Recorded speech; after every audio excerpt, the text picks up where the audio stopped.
जय गुरुदेव, जय माँ गायत्री। सभी को मेरा प्रणाम। पिछले एक वीडियो में हमने जाना था कि कैसे हमारे श्रद्धेय ने राज्यसभा की सदस्यता को भी अस्वीकार कर दिया था, और वह भी हमने बताया था कि ऐसा उन्होंने क्यों किया था। आज हम उनके बारे में और भी बहुत सारी बातें जानेंगे और ये जानेंगे कि गुरुदेव के लिए उन्होंने किन किन चीज़ों का त्याग किया है और अपने जीवन में सर्वप्रथम जो जगह है उन्होंने गुरुदेव को दिया है। उन्होंने अपने गुरु शिष्य के रिश्ते को सर्वप्रथम रखा और गुरुदेव को सबसे ऊंचा स्थान दिया और अपने हर एक चीज़ को उन्होंने त्याग दिया केवल गुरु कार्य करने के लिए। चलिए अपने श्रद्धेय के संक्षिप्त जीवन के विषय में हम जानते हैं, एक छोटी सी चर्चा करते हैं और जानते हैं कि उन्होंने क्या क्या किया है। MD मेडिसिन में स्वर्ण पदक विजेता डॉक्टर प्रणव पांड्या ने 1975 में अमेरिकी चिकित्सा सेवाओं के लिए अर्हता प्राप्त की, लेकिन अपने गुरु पंडित श्री राम शर्मा आचार्य से प्रेरित होकर उन्होंने आकर्षक प्रस्ताव को त्याग दिया और परोपकार के लिए भारत में रह गए। यह गुरु शिष्य संबंध की शुरुआत थी, जिसने उन्हें भारतीय संस्कृति के वैश्विक संदेशवाहक के रूप में ढालने से पहले और अधिक त्याग और तपस्या की मांग की। उन्होंने 1978 में BHEL में ICU कार्डियोलॉजी के प्रभारी के रूप में अपनी नौकरी छोड़ दी और शांति कुंज में युग निर्माण मिशन में ब्रह्मवर्चस्व शोध संस्थान के निर्देशक के रूप में शामिल हो गए। आचार्य जी ने महान मार्गदर्शन में उन्होंने विज्ञान और अध्यात्म के साथ एक लाने में अग्रणी कार्य की नींव रखी, यानी कि विज्ञान और अध्यात्म को एक साथ लोगों तक पहुंचाने के लिए उन्होंने बहुत सारे कार्य किए। 1996 में विश्व प्रसिद्ध अमेरिकी अंतरिक्ष केंद्र national aeronautics and space administration NASA द्वारा भारतीय संस्कृति के वैज्ञानिक पहलुओं के विश्वव्यापी प्रसार के लिए एक प्रतिष्ठित वैज्ञानिक और सुधारक के रूप में उन्हें सम्मानित किया गया।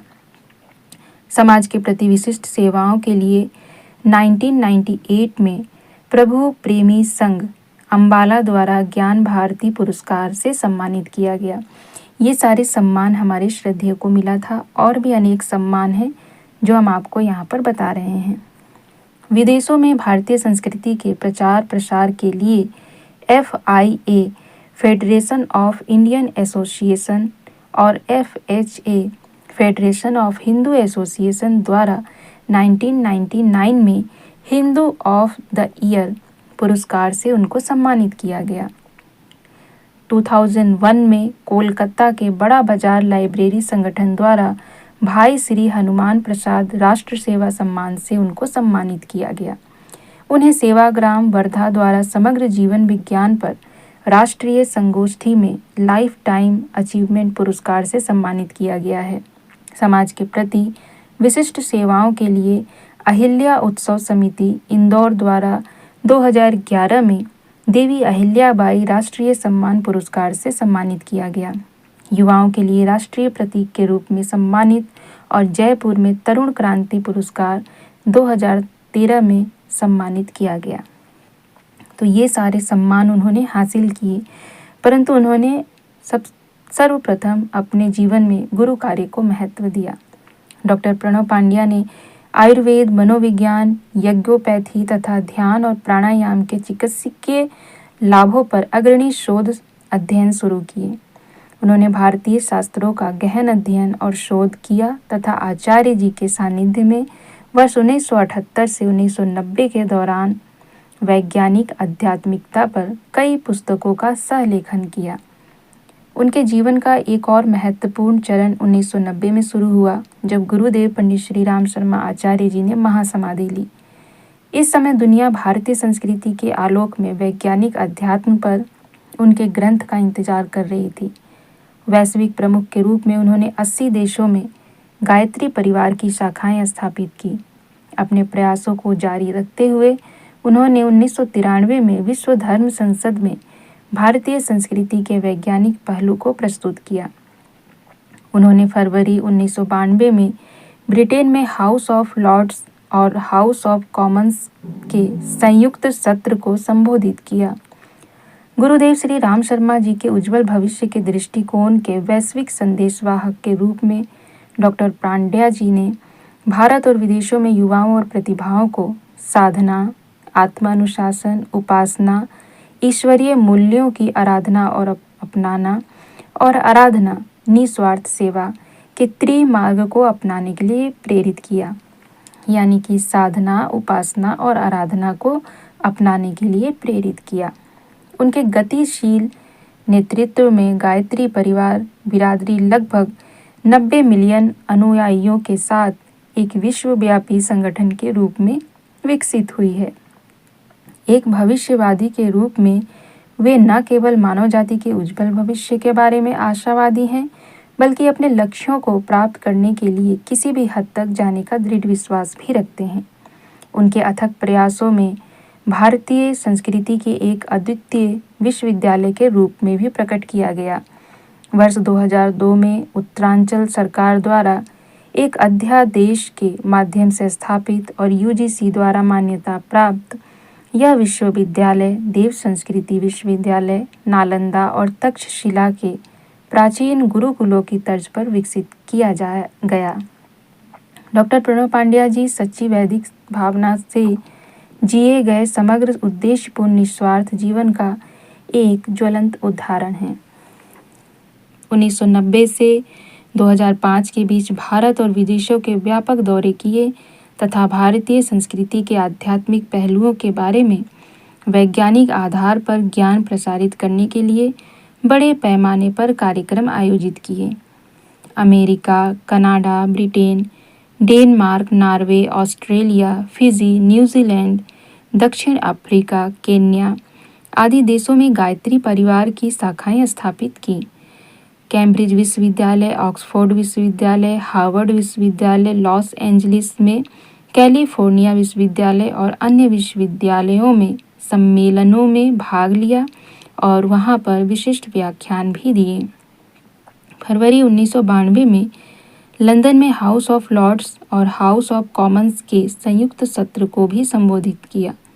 1994 में वर्षा जल संचयन के लिए वाटरशेड विकास योजना शुरू की गई। इस योजना को पूरे भारत में लागू किया गया है। 1993 में शिकागो यानी अमेरिका और 1999 में केप टाउन दक्षिण अफ्रीका गणराज्य में आयोजित विश्व धर्म संसद में भारतीय संस्कृति के वैज्ञानिक पहलुओं को प्रस्तुत किया। तो ये थी श्रद्धेय की संक्षिप्त जीवन परिचय, जिसमें उन्होंने क्या क्या किए और किस किस सम्मान से उनको सम्मानित किया गया और किन किन चीज़ों का उन्होंने त्याग किया। यह तो बहुत संक्षेप में है। अगर श्रद्धेय की और भी बहुत सारी बातों को हम जानेंगे तो उनमें भी एक गूढ़ रहस्य समझ में आएगा। यूं ही कोई शिष्य इतना प्रिय किसी गुरु के लिए नहीं बन जाता, और गुरुदेव ने तो स्वयं कहा है कि वो हम सबको ढूंढ ढूंढ कर लाए हैं जो उनके साथ कई जन्मों से कार्य कर रहे हैं। तो हमारे श्रद्धेय भी गुरुदेव के इतने प्रिय शिष्य थे, प्रिय पुत्र के थे। तो गुरुदेव ने भी उनको चुना था, गुरुदेव ने भी उनको ढूंढा था, क्योंकि गुरुदेव के साथ वो कई जन्मों में उनके कार्य में उनके सहभागी रहे हैं। तो उनमें इतनी गुरु के प्रति जो समर्पण भाव है वो यूं ही नहीं आ गई है। दूसरा व्यक्ति होता तो वह अपने स्वार्थ को सर्वोपरि रखता और अपने जीवन में इतनी सम्मान पाने के बाद वह अपने स्वार्थ में अपने जीवन को और आगे बढ़ाने का प्रयास करता। लेकिन नहीं, उन्होंने गुरु शिष्य परंपरा को जीवित रखा और अपना सब कुछ गुरु के लिए समर्पित किया, अपना सब कुछ गुरु को दे दिया और अपना जीवन गुरु के कार्य में लगाने के लिए वह अग्रसर रहे। और उन्होंने अपने अब तक के जीवन में गुरुदेव के कार्य को करते हुए इस गायत्री परिवार को अनेक प्रकार से सम्मान दिलाया और अनेक जगहों पर इसका बहुत अच्छे से तेजी से विस्तार किया है। तो गुरुदेव के कार्य में उनकी बहुत सहभागिता रही है। हम नहीं जानते कि वह कौन हैं, हम अभी केवल उन्हें श्रद्धेय के रूप में जानते हैं, लेकिन उनके पिछले जन्म में वो कौन थे, गुरुदेव के साथ वो कौन रहे होंगे, इन सब चीज़ों को हम शायद कभी ना जान पाएँ, क्योंकि यह सारी चीज़ें गुरुदेव और गुरुदेव के साथ जुड़े श्रद्धेय जैसे लोगों ने रहस्य ही रखा है। तो ये सारे रहस्य हमारे सोच से परे है। हम केवल इतना ही कह सकते हैं कि हम बहुत भाग्यशाली हैं जो हम गायत्री परिवार से जुड़े हैं। जय गुरुदेव, जय माँ गायत्री, सभी को मेरा प्रणाम।